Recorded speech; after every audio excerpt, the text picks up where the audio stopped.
Hi everyone, I'm Sadiah Qureshi. I'm a historian of science, race and empire, and I want to talk to you today about my research on the history of extinction.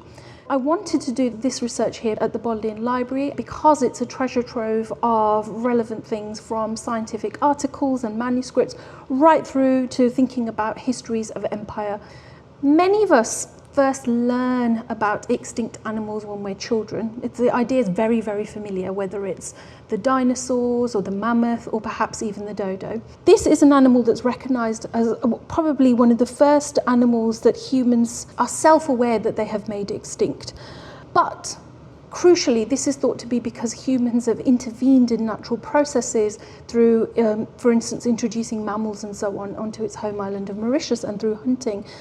But the idea of extinction as something that happens in the natural world all the time is a very modern idea. During the French Revolution, an anatomist called Georges Cuvier does lots of research comparing the fossil bones of mammoths and mastodons to Asian and African elephants. And he shows not only that African and Asian elephants are different species, but that the mammoth is distinct also, and therefore that the mammoth is extinct. While Georges Cuvier is working on animals, we very, very quickly go beyond that to thinking about the extinction of people. For instance, a lot of people start claiming that colonized peoples are on the verge of extinction in the face of settler colonial violence. And in the 1830s, one of the most important examples is the Beothuk in Newfoundland. This is a book that describes their culture and their ways of life, but it is also a kind of literary mausoleum to the last of the Beothuk, and in particular of Shona Dittith, who's said to be the last of the Beothuk, who's a woman who dies in 1829.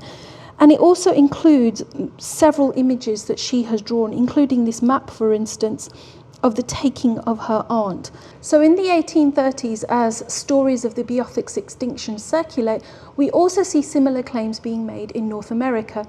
So for instance, George Catlin is a very famous painter who goes into the Rocky Mountains for several expeditions in the 1830s, and he produces hundreds of paintings of native nations depicting their way of life and cultures. This one, for instance, shows a buffalo hunt. And for Catlin, one of the impetuses for doing this kind of record making is the belief that native nations are on the verge of extinction. And of course, in the 1830s, we have the development of policies of removal, where native nations are forced off their land. By the 1870s, that policy of removal and dispossession happens again through national parks. But for Catlin, the nation's park is somewhere that should include native peoples. Yet, when we think of a national park to this day, we tend to think of it as devoid of human presence. So these ideas of extinction create forms of dispossession for native peoples that last to this day. In the 1870s, we have another change with Darwin and the publication of The Descent of Man. In this book, he explicitly states that when one nation comes into another, extinction follows, because he sees natural selection as a form of selection at group level, whether at the level of tribes or nations. So by the end of the 19th century, we have ideas of animal extinction that are very, very kind of broadly used to talk about things far beyond animals to the development of imperial societies as a whole.